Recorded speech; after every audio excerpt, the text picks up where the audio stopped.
시간에 구원받은 자의 삶으로 우리 홍성열 목사님 나서 말씀 증거합니다. 다 같이 할렐루야로 찬양하겠습니다. 할렐루야. 할렐루야. 장로님이 사회를 볼 때 실수를 좀 해야 목사가 설교를 할 때 좀 부담감을 덜 가지고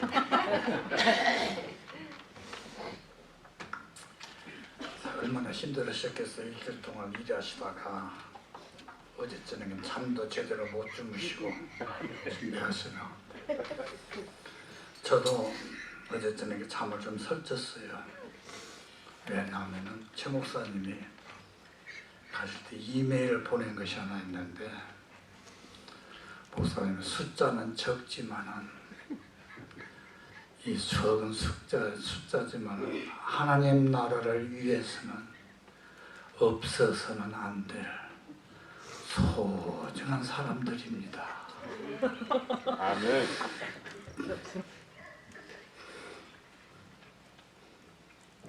그 말씀을 듣고 참 사람을 소중히 여기는, 성도를 소중히 여기는 그 마음이 있어서 설교에 부담감을 가지고 일주일 동안 참 힘들었어요.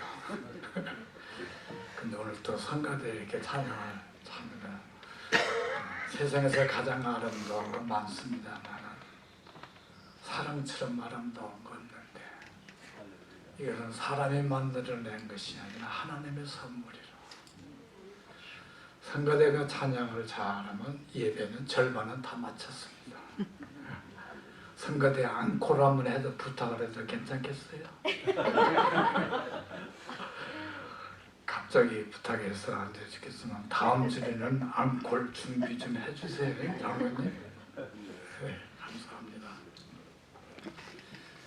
오늘 본문을 이해하려면 항상 서론을 잘 들어야 됩니다. 그래야 본론을 잘 이해가 됩니다. 로마서는 성경의 보석과 같다, 그런 말이 있습니다. 두 부분으로 나눠졌어요. 첫 부분은 뭐냐? 인간은, 사람이란 모두가 다 죄인이다. 유대인도 죄인이고 로마인도 죄인이고 이방인도 죄인이고 아브라함도 죄인이고 할례 받은 사람도 죄인이고 할례 받지 않는 사람도 죄인이고, 배나무에서 배가 열리는 것은 본질이에요. 배나무에서 대통령이 좋아한다고 해서 사과 안 열어요. 아무리 대통령이 좋아한다고 해서는 배나무에서는 반드시 배가 열리고 사과나무에서는 사과가 열리듯이, 인간이라는 것은 죄의 나무에서는 반드시 죄뿐이 열매가 안 열려요. 호프리스예요.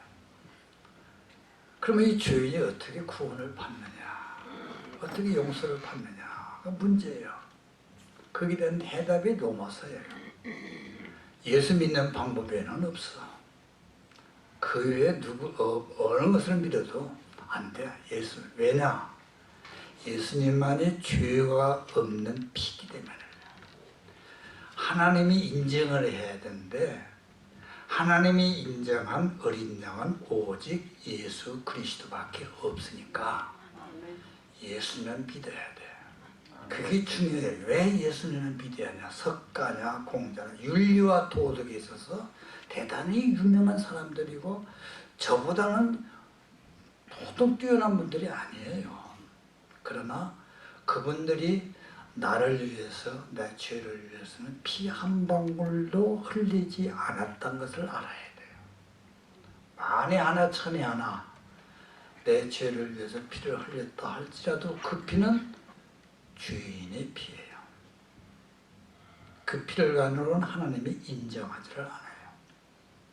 그래서 우리는 죄 용서를 받았고 구원을 받았어요. 하나님의 자녀가 되었어요. 보통 일이 아니에요. 하나님의 자녀가 되었어요. 그러면은 하나님의 자녀가 되어서는 어떻게 살아야 하냐가 두 번째 12장부터 16장까지가 그 부분이에요. 구원받은 사람은 아무렇게나 살아도 되느냐? 아니에요. 가정에서는 어떻게 살아야 되고, 교회에서는 어떻게 살아야 되고, 일터의 직장에서는 어떻게 살아야 되고, 한 나라의 국민으로서는 어떻게 살아야 할 것인가. 그 믿음의 도리를 가지고, 교리를 가지고 실천하면서 살아야 된다. 그것이 이제 오늘 본문의 내용이에요. 하나님은 남자와 여자를 만들어 놨어요. 그리고서 결혼 제도를 세우셨어요.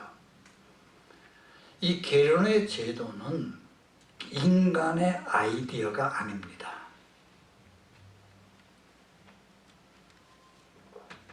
하나님의 아이디어예요. 하나님의 아이디어이기 때문에 그 누구도 파괴할 수가 없어요. 완벽한 거예요. 최고의 사랑이에요. 그러면서 하나님이 짝지어준 것을 사람이 나누지 못할지니라. 분명히 두 사람이 모였어요. 성품과 개성이 틀려요. 그러면서 한 몸이라고 하는 것을 one flesh라고 했어요. 나누지 못한다고 그랬습니다. 일치되는 삶을 살아라 그 말이에요. 그러면서 오늘 12장 1절에 그러므로 형제들아, 이 말은 무슨 말인 거니? 부부가 결혼을 해서 하나가 되면 너 따로 나 따로 사는 것이 아니라 한 몸이 되어서 사는 것처럼 믿음으로 구원받은 사람은 믿음과 삶이 하나가 되어야 된다 그 말이에요. 믿음과 행위, 믿음 따로 행위 따로가 틀린 게 아니라 그 하나가 되면서 일치하는 삶을 살아. 그러므로 형제들아, 내가 하나님의 자비하심으로 너에게 말하노니 내 몸이 하나님이 기뻐하시는 산제사로 드리라. 그러면 하나님께 기뻐하는 산제사가 무엇이냐? 일치하는 삶이 뭐냐? 하나님께 예배하는 삶을 살아라. 구원받은 사람은 하나님께 예배하는 사람인데 형통할 때든지 잿더미에서 울고 있든지 간에 항상 일평생을 태어나서부터 하나님을 갈 때까지 예배하는 삶을 살아라. 왜 하나님이 나를 구원하시는가? 이거 알아야 돼요. 왜 하나님이 내 죄를 용서해 주시는가? 왜 하나님이 가장 사랑하는 독생자 예수 그리스도를 희생시키면서까지 죽여서만까지 나를 구원해서 하나님의 자녀로 삼으셨는가? 그거 왜 그러냐고 말이야. 내가 너를 통해서 예배를 받기 위해서. 한번 따서 할까요? 예배 받기 위해서. 예배 받기 위해서. 그 위해서 우리를 구원하셨고 우리를 하나님의 자녀로 삼으셨어요. 얼마나 놀라운 일이에요. 그래서 우리가 구원받은 사람으로서 하나님의 자녀로서 첫 번째 해야 할 일이 뭐예요? 하나님을 기쁘시게 하는 첫 번째 해야 할 일이 뭐예요? 예배 드리는 일이에요. 예배 드리는 일. 예배에는 두 가지가 있습니다. 교회 안에서 드리는 예배가 있고 교회 밖에서 드리는 예배가 있어요. 지금 우리는 어디서 예배 드려요? 교회 안에서. 교회 안에서 여러분 함께 다 같이 예배를 드려요. 그런데 교회 안에서 드리는 예배하고 교회 밖에서 드리는 예배가 틀려요. 교회 안에서 드리는 예배는 어떤 예배느냐? 따라서 할까요? 내가 죽는 것이 예배다. 내가 죽는 것이 예배다. 내가 죽는 것. 그것이 예배예요. 교회 안에서. 예배의 뿌리가 어디에 있느냐? 예배의 정신이 어디냐? 구약에서 있어요. 구약에서 특히 레위기서에 있어요. 레위기서에는 제사가 5가지 제사가 있습니다. 첫째, 무슨 제가 있어요? 번제가 있죠? 번제. 그 다음에 소제가 있고 속죄제가 있고 속건제가 있고 화목제가 있어요. 근데 이 제사의 모든 특징은 반드시 제사에는 뭐가 있어야 되냐? 제물이 있어야 돼요. 무슨 제물이에요? 소가 있어야 되고 양이 있어야 되고 비둘기가 있고. 이 모든 제물에는 산채로 드리는 것이 아니라 죽이어서 하나님 제단에 올려놔요. 죽이되 어떻게 죽입니까? 사각을 띄잖아요. 팔다리 다 띄어서 그거 싣고. 그리고 내장, 콩팥, 기름, 정강이, 머리 이거 버리지 않아요. 이렇게 깨끗이 씻어서 사각과 함께 하나님의 제단에 올려놓고 그것을 불로 태워서 드려요. 그리고 피는 제단에 뿌리는 것이 아닙니까? 자, 반드시 이 죽여서 통째로 하나님께 드리듯이 우리 교회에서도 함께 예배를 드려서 이런 식으로 이런 정신이 있어야 돼요. 이런 것이. 그래서 이제 신약에 와서는 어떻게 하느냐, 이 예배의 정신과 삶에 대해서 가장 잘 표현하는 것이 갈라디아서 2장 20절입니다. 여러분이 잘 아다시피 내가 그리스도와 함께 십자가에 죽었으니 그런즉 이제는 내가 산 것이 아니요 내 안에 그리스도께서 사신 것이라. 내가 육체 가운데 사는 것은 나를 사랑하사 자기 몸을 버리시고 자기 아들을 버리시고 하신 예수 그리스도를 믿는 믿음 안에서 사느라. 그리스도가 십자가에서 죽었다고 그리스도와 함께 나서 죽었어요. 자, 예수님이 구약의 5대 제사를 하나님께 드렸다 그 말이에요. 십자가의 제단에서 어떻게 죽으셨어요? 사각을 띄었어요. 양손 양발에 못을 박혀서 피를 철철 흘리셨습니다. 양손 양발 사각만 뜬 것이 아니라 머리에는 가시관을 쓰셔서 피를 흘리셨어요. 내 머리로 생각으로 지은 죄를 대신해서, 내가 가서는 안 될 발걸음을 대신해서, 내가 해서는 안 될 손짓을 향해서 범한 모든 죄를 대신 뒤집어 쓰시고 죽으셨고, 또 옆구리에는 창의 허리를 걸려서 가슴에 피를 쏟으면서 내 가슴으로 치는 죄, 또 등에 온몸은 채찍에 맞아서 피를 철철 흘리면서 온몸으로 하나님께 다 드렸습니다. 자, 이와 같이 양과 소와 비둘기로 다 드렸어요. 그래서 우리는 예배는 두 가지 부분이 있는데, 하나는 하나님께 드리는 부분이 있고, 하나는 하나님께로부터 받는 부분이 있습니다. 지금 우리는 하나님께 드리는 부분은 아까 말씀드린 그런 것들이에요. 소와 양과 제물을 드리듯이. 그런데 오늘 우리가 예배 드릴 때 소 가지고 왔어요? 양 안 가지고 왔잖아요. 그러나 우리는 헌금 속에 소를 담아드려야 돼요. 나를 담아드려야 돼요.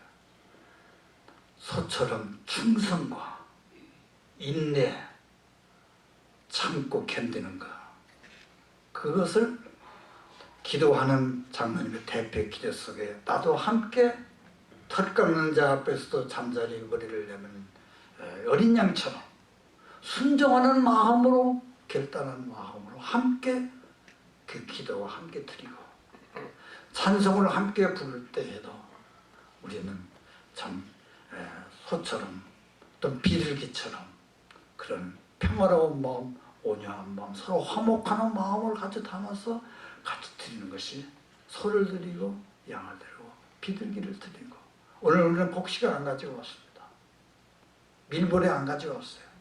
그러나 구약에서 이것도 드릴 때 짐승을 죽여서 드리는 것처럼 곡식을 통째로 드리지는 않아요. 저글통에다 넣어서 빻고 찍어서 가루가 되되, 어느 정도 가루가 되느냐, 밀가루처럼 부드러운 가루. 그래서 성경에는 고운 가루라고 있잖아요. 네모난 성격, 네모난 자존심 다 깎아 부으셔서 우리가 헌금함 속에서, 찬송 속에서 이렇게 드리는 것이, 이것이 예배입니다. 이것이 예배예요. 여러분, 가인과 아벨의 예배가 지상 최초에 있는 예배인데 차이가 있습니다. 왜 하나님이 가인의 예배를 안 받았느냐? 왜 하나님께서는 아벨의 예배를 받았느냐? 아벨이 양을 드렸기 때문에 기름을 드렸기 때문에 받았고 가인은 곡식을 드렸기 때문에 안 받았느냐? 그러니까 그렇게 얘기를 하는 사람도 있어요. 그러나 그건 아닙니다. 차이가 된 정성과 희생의 차이예요. 가인은 양의 가운데서 자잘 못된 거 폐품 드리는 것이 아니라 첫 새끼, 가장 좋은 거, 최고 거, 첫 열매, 정성을 드렸어요. 기름을 드렸다는 것은 기름은 생명을 말하지 않아요. 내 생명을 다하는 게 드렸어요. 가인은 그렇잖아요. 가인은 목축업 농사를 짓는 사람이기 때문에 곡식을 드는 것 당연하고 아벨은 목축업을 했기 때문에 가축을 드는 건 당연해요. 그러나 차이는 가인은 오늘 주일날이니까 그냥 교회 갈 수 없으니까 하여튼 너무 창고에서 쌀 한 바가지 퍼가지고 와서 하나님께 드렸어요. 현대식으로 이야기하면 헌금 준비하는데 집에서부터 미리 준비한 것이 아니라 파킹장에 딱 파킹해 놓고 가만히 헌금 안 가져왔으니까 그때 그냥 가져온 거예요. 정성과 희생의 차이예요. 예배에는 반드시 정성과 희생이 있어야 됩니다. 그래서 영어에 sacrifice가 희생이라는 것 아닙니까? 예배에 희생이라는 것이 있습니다. 희생이 없는, 정성이 없는 예배는 하나님이 열망하지 않는다. 그 다음에 우리가 두 번째 생각할 수 있는 것은 예배는 드리는 부분도 있지만 받는 부분도 있다고 했잖아요. 오늘 받는 부분은 묵상 기도할 때, 성신 기도할 때, 성경 봉독할 때, 오늘 말씀을 전할 때, 축도를 할 때, 이때는 하나님 거로부터서 받는 부분입니다. 얼마나 중요합니까? 여러분 설교 시간에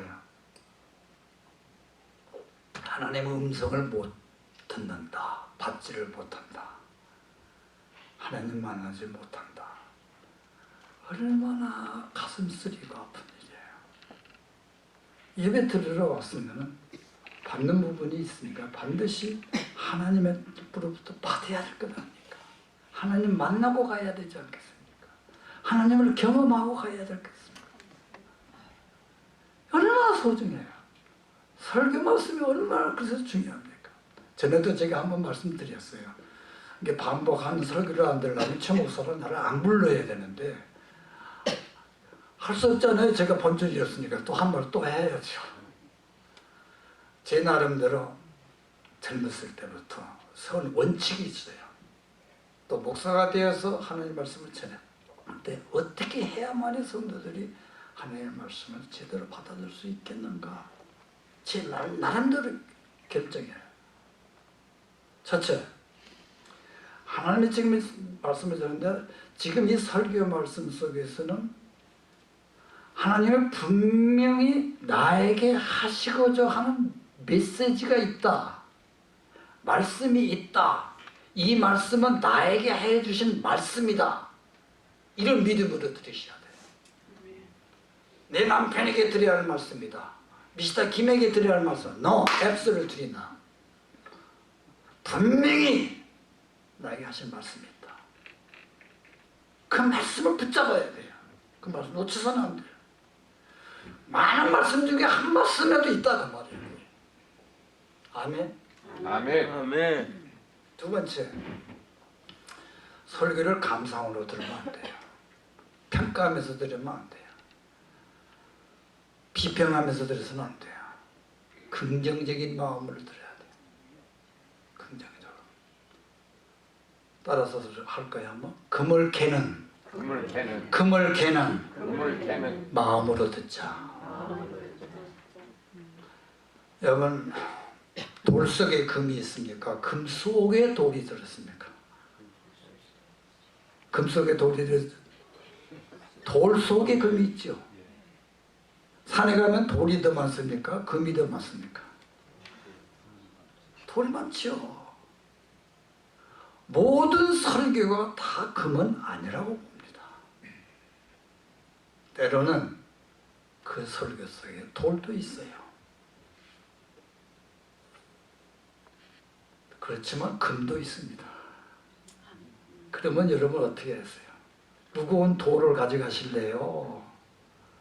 금을 가져가실래요? 금이 돌도 있으니까 돌은 여기다 놓고 가세요.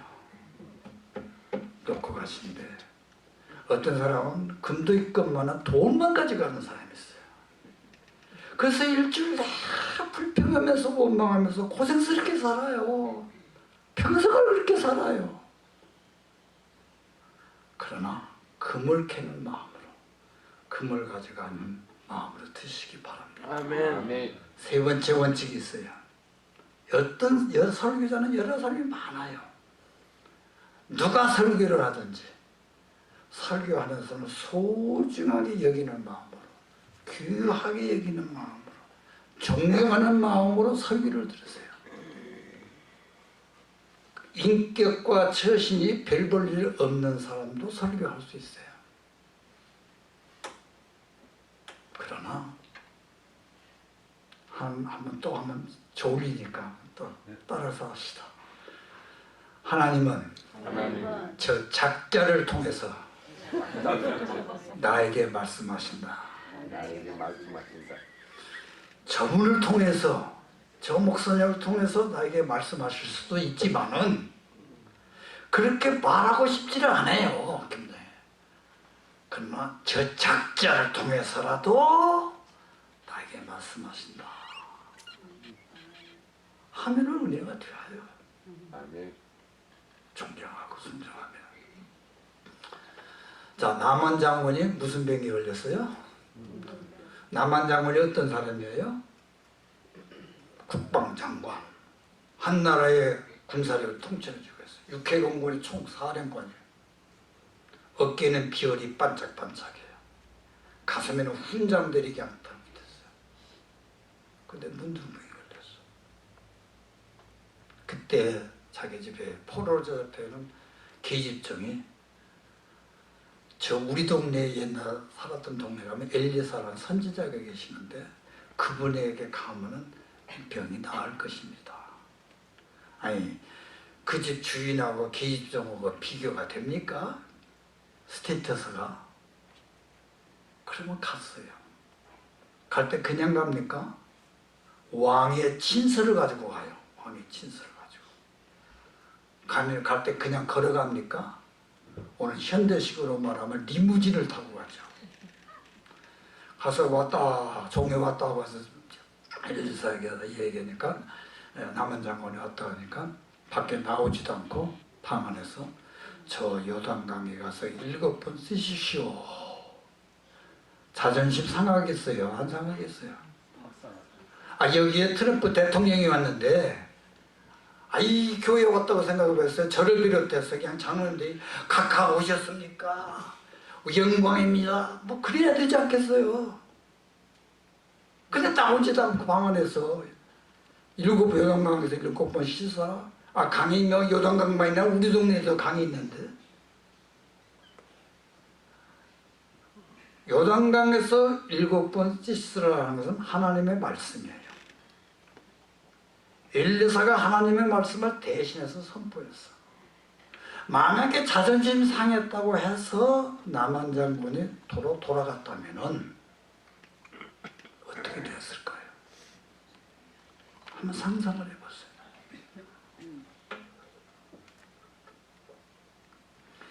여러분, 예배란 것은 무엇이냐? 내가 그리스도와 함께 십자가에서 죽었다는 제물로서 드리는 것입니다. 내가 죽었다는 것을 선포하는 거예요. 뭐가 죽었어요? 내 뜻, 내 생각 죽었습니다. 내 잘난 자존심 죽었습니다. 내 욕심, 내 교만 다 죽었습니다 하고 드리는 것이 예배입니다. 오직 하나님만이 나를 다스리시고 오직 이 내 예배 속에서 하나님의 영광만이 나타나시기를 소원하고 바라는 그 예배. 이렇게 예배를 드렸을 때 그 모습을 보시고 하나님은 우리를 축복하십니다. 그 예배드리는 자세, 그 모를 다 보시고 하하, 이 사람은 내가 목사로 써야 되겠구나. 하하, 이 사람은 장로로, 권사로, 정치가로, 실업가로, 사업가로, 과학자로 써야 되겠구나. 하나님 결심하십니다. 예배드리는 그 모습을 보시고 하하, 이 사람은 샌디에고에 있는 어느 큰 프로젝트 하나 맡겨도 되겠구나. 돈을 맡겨도 되겠구나. 명예를 맡겨도 되겠구나. 어떤 재능을 맡겨도 되겠구나. 하나님 결심하신 거예요. 형통할 때만 예배드리는 것이 아니야. 저 때문에 울고 있을 때도 예배를 드려야 돼요. 젊었을 때만 예배를 드리는 게 아니에요. 나이 들었을 때도 예배를 한평생. 한국의 유명한 선교사로 같은 크레인 선교사가 있습니다. CRAME. 이분이 1947년에 전주 예수병원에 의료 선교사라서 전주 예수병원을 세웠던 사람입니다. 그 사람이 선교사로 가기 전에 미국의 엘리트입니다. 저 볼티모어에 있는 존 홉킨슨 의과대학 출신입니다. 여러분 다 같은 의과대학이지만 존 홉킨슨 의과대학은 지금도 랭킹이 있는 의과대학이에요. 부인은 버지니아 의과대학을 졸업한 의사였습니다. 그리고 이제 신학교는 유니언 신학교를 졸업하고 군목으로도 갔고, 근데 군목하고 선교사 가기 전에 목회를 잠깐 했어요. 목회했던 그 이야기가 참 감격스럽습니다. 자기 교회에 한 집사님이 있는데 집사님에게는 두 아들이 있었어요. 두 아들이 수영을 하다가 한꺼번에 익사를 해버렸습니다. 그런데 설상가슴은 집에 가보니까 집이 전서가 됐어요. 집이 전서가 다 된 것까지만 좋지만 이해가 되지만 아내가 보이지를 않아요. 아내가 불더미에 잿더미에 시신으로 발견됐어요. 세상에 이렇게 참담한 일이 어디 있습니까?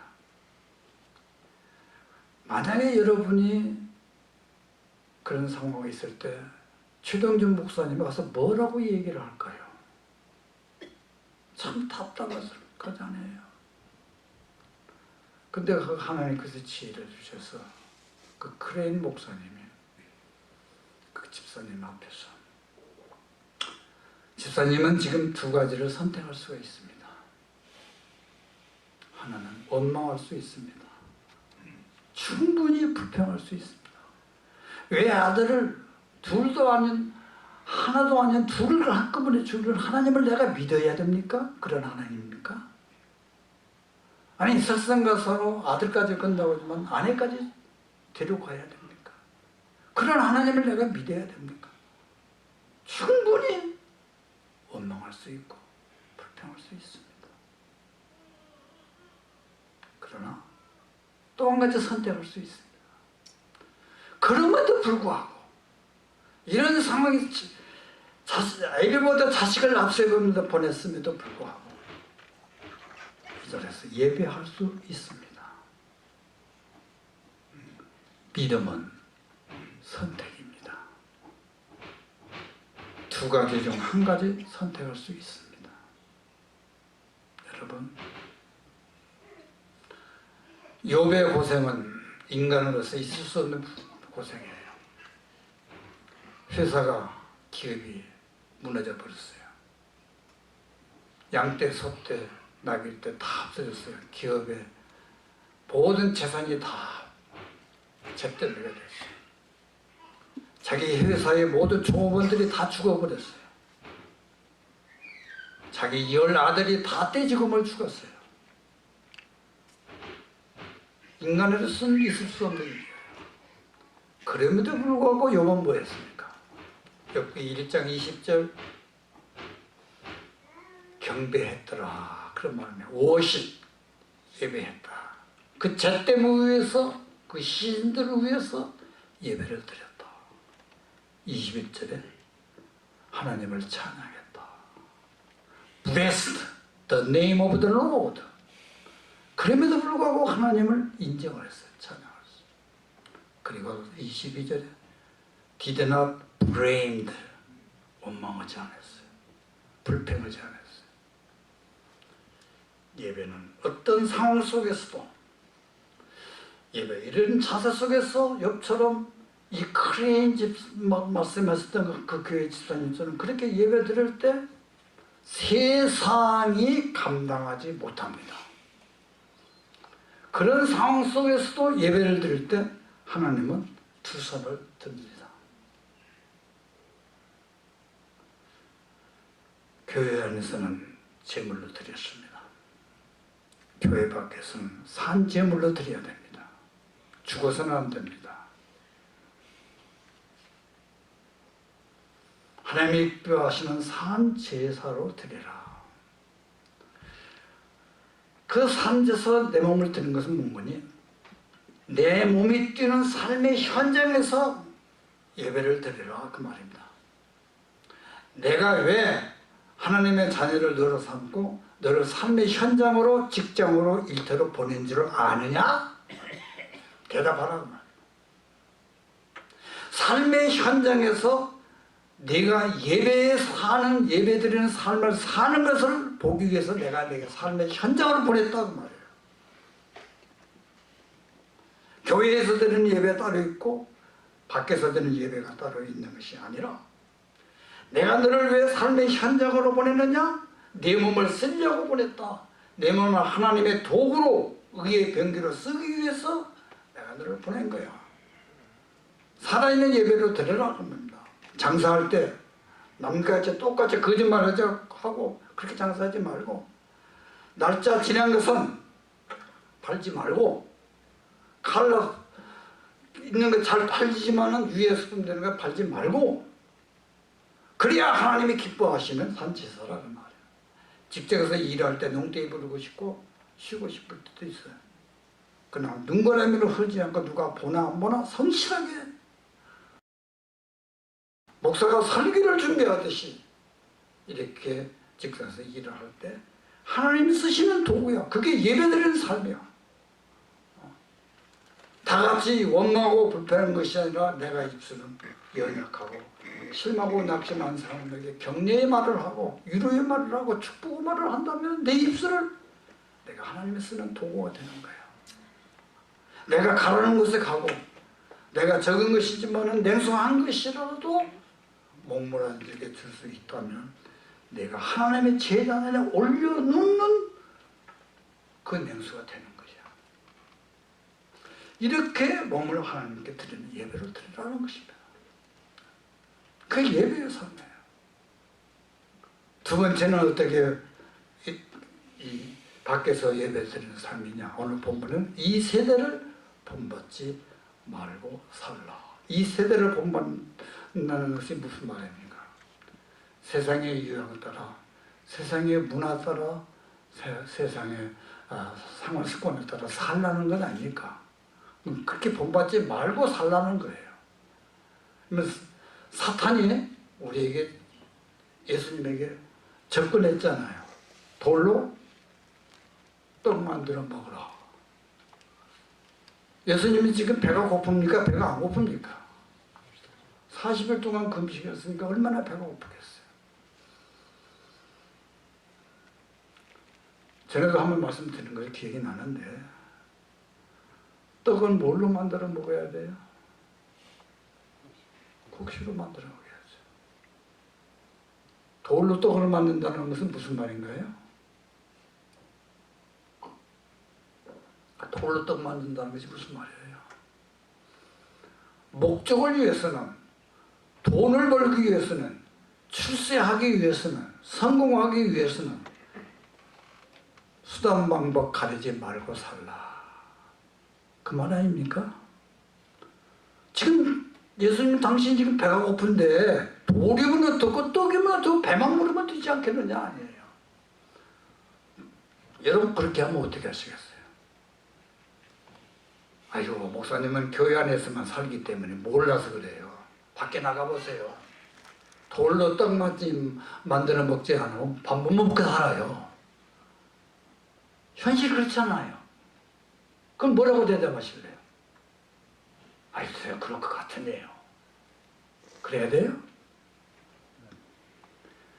야, 너는 밥만 먹고 산다고 사람인 줄 아냐? 맞아요, 틀려요? 짐승은 밥만 먹고 살면 돼요. 나는 굶는 한이 있더라도 돌로 떡만 먹지 않는다. 말이라도 그렇게 해야 거듭난 사람들이 하는 사람입니다. 이것이 이 시대를 본받지 않고 사는 사람들이에요. 사탄이 나한테 경배하라. 그러면 천하만국 다 준다고 했어요. 그 무슨 말이에요? 세상과 타협만 하면은 얼마든지 우리 출세할 수 있고 돈 벌 수 있다는 말이에요.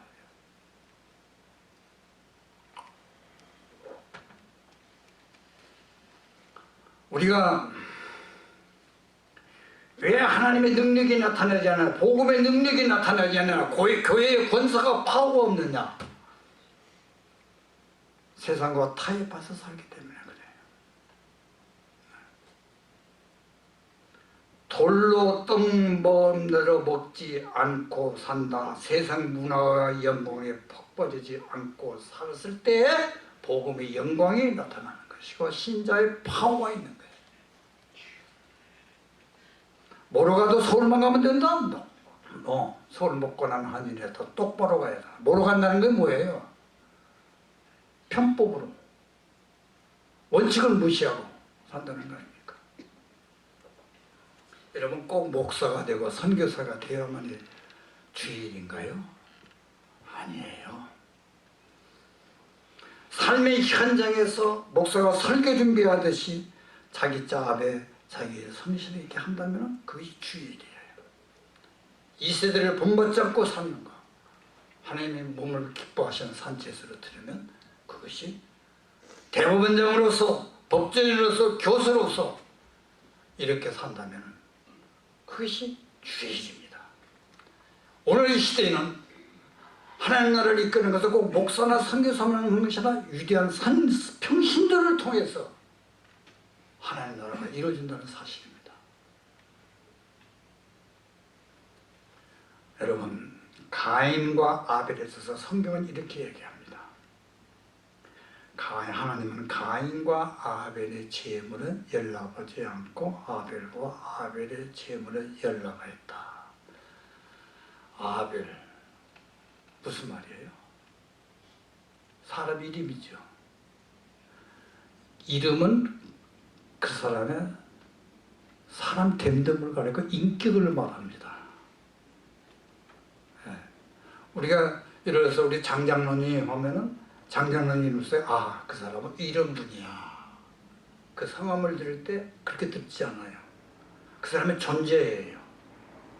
그러니까 아벨과 아벨의 제물을 연락했다는 것은 아벨의 사람 됨됨, 평생의 그 인격, 하나님과의 관계, 대인관계 이것을 연락을 했다고 말해요. 우리는 눈에 보이는 예물만 하나님께 드리는 것이 아니라 내 존재 자체가 하나님이 연락하는 인물이 되어야 돼요. 그리고 그 소유가 내 명예가 내 물질이 들였을 때 그 물질도 하나님이 연락하는 거예요. 그러면서 히브리서에서는 뭐라고 얘기하는구나. 그가 죽었으나 오히려 믿음으로써 증거하노라. 아벨은 분명히 죽었어요. He is died. 오랜이 죽었어요 이미. 그럼에도 불구하고 even he is dead. 죽었음에도 불구하고 still speaks. 2000년, 3000년, 5000년에 죽었음에도 불구하고 현재 없음에도 불구하고 still speaks. 말을 해요. 메시지가 있어요. 뭘 메시지가 있냐? 믿음의 예배에 성공했다. 예배에 충성했다. 그 메시지. 하나님 나라의 동맹이 되었다. 그 메시지가 있어요. 얼마나 위대한 말씀입니까? 이거 놓치면 안 돼요. 아벨은 이미 죽었지만 하나님은 아벨을 그대로 두지 않고 아벨을 대신해서 하나님은 셋이라는 아들을 또 주었어요. 이게 위대합니다. 하나님 나라의 동맥은 세세 후손을 통해서 이루어진다는 걸 알아야 돼요. 해선 에노스를 낳았습니다. 에노스를 낳을 때 사람들은 하나님께 예배를 했다고 했습니다. Call upon the name of the Lord. Call upon 것은 불렀다는 말도 되지만 worship이라는 말도 돼요. worship. 예배자를 통해서 하나님 나라가 이루어져요. 그리고 에노스를 통해서 우리가 잘 아는 대로 에녹이 나와요. 하나님과 동행한 사람. 하나님 없이는 못 사는 사람. 에녹을 통해서 무두셀라가 나옵니다. 무두셀라라는 이름의 상징은 세상에 마주나간다. 무두셀라를 보면서 하나님의 심판이 있다. 그래서 노아의 심판이 온 것 아닙니까? 노아의 세 아들, 노아는 하나님의 재단을 쌓는 삶의 평생. 노아의 세 아들이 있지만 그 중에서 하나님의 동막은 셈이에요. 하나님을 찬양한다는 것이 셈의 이름이에요. 셈의 후손을 통해서 아브라함이 나와요. 아브라함은 하나님께 재단을 쌓는 사람이에요. 아브라함의 아들 두 아들이 있어요. 이삭이 있고 야곱이 있어요. 이스마엘이 있어요. 하나님은 이삭을 통해서 하나님의 동맹이 이루어져요. 이삭에게 12아들이 있어요. 두 아들이 있어요. 에서와 야곱이 있어요. 에서는 장자지만 야곱이 하나님의 동맥이에요.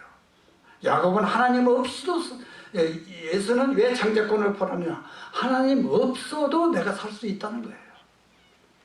야곱은 하나님 없이는 내가 비록 사기꾼이지만 거짓말쟁이지만은 하나님 없이는 난 도저히 못 살겠다 하는 것이 야곱이에요. 야곱의 12아들이 있어요. 12아들이 다 하나님의 동맥이 아니라 그 중에 유다는 이스라엘 민족 국가의 왕손입니다. 왕가입니다. 유다를 통해서 오벳이 나오고 이새가 나오고 다윗이 나오고 다윗을 통해서 예수 그리스도가 나옵니다. 다 같이 이 결론은 뭐냐? 예배에 성공한 사람들이에요. 예배에 성공한 사람들. 여러분 훗날 여러분은 자손들이에요. 우리가 왜 이렇게 잘 살고 왜 이렇게 형통하고 왜 이렇게 보고 살지? 그럴 때 그들이 뭐라고 대답하면 좋겠습니까? 우리 할아버지가, 우리 할머니가, 우리 어머니가, 우리 아버지는 예배에 최선을 하셨어. 예배에 충성을 하셨어. 예배에 성공을 하셨어. 그래서 우리가 이런 복을 받고 산다. 이런 유산을 남기시고 이런 간증이 있기를 바랍니다. 아벨과 그 재물을 연락하였더라. 아벨처럼 하나님 나라의 동맹을 이룰 수 있는 여러분 자손들 되기 바랍니다. 예배에 성공하면은 사막에서도 장미꽃을 가꾸면서 살 수 있습니다. 예배에 성공하면은 건드리기만 해도 터질 것만 같은 그런 생동감 있는 삶 살 수 있습니다. 그러나 예배에 실패하면은 한 주간 한 생애를 휘청거리면서 삽니다. 여러분 지상에서 마지막 드리는 예배가 뭔가요? 임종 예배입니다. 저는 이 때를 위해서 늘 기도합니다. 지상에서 마지막 드리는 예배.